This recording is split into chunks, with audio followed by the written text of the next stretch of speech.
So we got some breaking news yesterday that I want to share with you guys. It's about Starbucks. Now, Starbucks workers have been unionizing all around the country, and it's absolutely phenomenal. I wore the other week on Crystal Kyle and Friends, I wore my Starbucks union shirt. This brings a smile to my face to see more people joining unions, to see, for the first time in a long time, a lot of unions are going on the offense instead of playing defense. They've been playing defense for decades. That's now changing. Well, guess what? Management at Starbucks is fighting back, and they're doing it in ways that are illegal. So take a look at this. This is in Yahoo News. Starbucks has fired several employees who are leading an effort to unionize a Memphis, Tennessee store. The Seattle coffee giant said Tuesday that the employees violated company policy by reopening a store after closing time and inviting non-employees to come inside and move throughout the store, including behind the counter and in back rooms. The employees used the store to do an interview with a local television station about their unionizing effort. So that's why they were fired. But the employees who were fired say Starbucks was retaliating against them for their unionization efforts. They say they plan to file a complaint with the National Labor Relations Board. By the way, since this article has come out, they have done that. Quote, most of these partners had never had a write-up or anything, said Beto Sanchez, 25, one of the workers who was fired.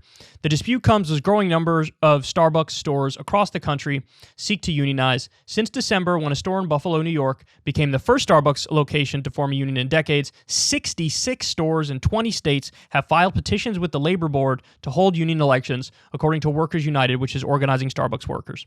Starbucks opposes unionization, saying the company functions best when it can work directly with its employees. But the company said Tuesday's firings were not related to the unionization effort, but to store safety and security. I think that is BS. And you know who else thinks that? Somebody who was a manager there and released a video on this. Credit to More Perfect Union for posting this video. I want to show you what one of the managers said. Take a look. My name is Amy Holden, and I am the former store manager of the Starbucks Poplar and Highland location where many union partners were terminated today. I was with the company for 9.5 years, so I feel like I have a pretty good understanding of what Starbucks policies and procedures are. We have a process at Starbucks when it comes to corrective actions and terminating partners. We do not move straight to termination for anything that is not considered egregious, like stealing and harassment and those kinds of things. Those things we would move towards corrective action to, as long as partner resources supported it.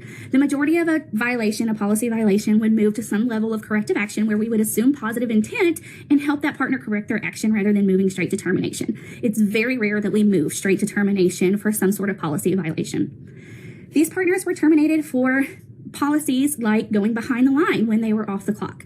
It's something that's done across the company and especially in the Memphis area. They went behind the line for various reasons, but if we terminated everybody that did that, we would not have a staff.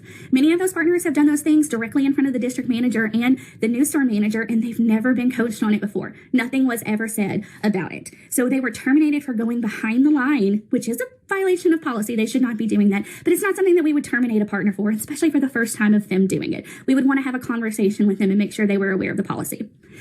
Some of the partners were terminated for going in the back room when they were off the clock, which is not a Starbucks policy. Those partners have the right to go into the back room to access the Starbucks systems so that they're able to get their schedules, request time off, and be able to access the phone numbers that they may need, like the business ethics number or even our district manager's number or another partner's number. They need to get a schedule covered.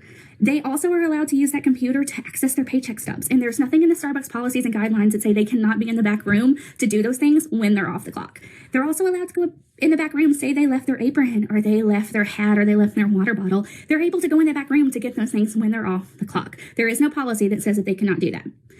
They were also terminated for letting in customers after the store was closed. The store technically does not close till 8 p.m. They closed the store down that day at 6 p.m. The times were not posted on the internet. The times were not updated in the app. The times were not updated with the customers. And most of the partners had no idea that the store was closing early.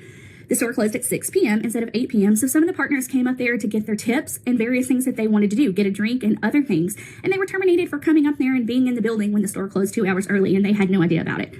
By the way, my bad. That was a little fast. It was on 1.25 times speed. But yeah, there you have it. This is clearly, they're looking for any reason at all to fire these people because they don't want the unionization effort to succeed there. That's the bottom line. That's the bottom line. And there's been a number of stories like this coming out. We know what happened in Bessemer, Alabama with Amazon, where they literally just cheated to defeat the unionization effort. That's what they did. And now the National Labor Relations Board has decided, oh, they get to have another election because you guys cheated in the last election. And by the way, just to be clear, that is one of the main differences between Democratic presidents and Republican presidents, is just the fact that Democratic presidents put not anti-worker people on the National Labor Relations Board. When a Republican is president, they stack that National Labor Relations Board with right-wingers who just side every time with management whenever there's a dispute. Democrats, to their credit, don't do that. And it's a real difference between Democrats and Republicans. So that is one of the areas where there's a real difference, and there is not an equivalence that you can make, even though in 1,000 other areas there is an equivalence. But this is exactly what they're doing, guys. This is exactly what they're doing. They are trying to defeat the unionization effort by any means necessary. And bottom line is they got caught red-handed. So a dispute was filed. Let's see what happens with that dispute. But in a world that made sense, I mean, those people would be hired back instantly and maybe paid something for the trouble that they went through. So solidarity with these workers. I hope it succeeds. Solidarity with all the Starbucks union people. Whenever there are updates in this story, we'll try to cover it so that people know what's going on. But, I mean, this is class war. This is, the management class, the owner class, doing anything and everything to try to prevent their workers from making better wages, having better benefits, getting paid time off and things of that nature. This is what this country needs more of. It needs more unionization effort. We need the PRO Act to get passed. The PRO Act, by the way, it's a pro-union piece of legislation, and it would have more of an impact on workers and wages and their rights than even passing the $15 minimum wage. It would. You'd have overall more positive outcomes from that than the $15 minimum wage. So we need the PRO Act. The PRO Act would be wonderful if that piece of legislation got through. We see the rising income and wealth inequality in this country. It's totally out of whack. It's worse than the Gilded Age. And finally, some people are taking direct action to try to fight back and change that and make a decent wage. And I'm with them 100%. Hey, y'all, do me a favor and like and subscribe. It helps out big time in the algorithm. Click the bell as well for notifications when videos drop. And watch that video on screen right now. You know you want to.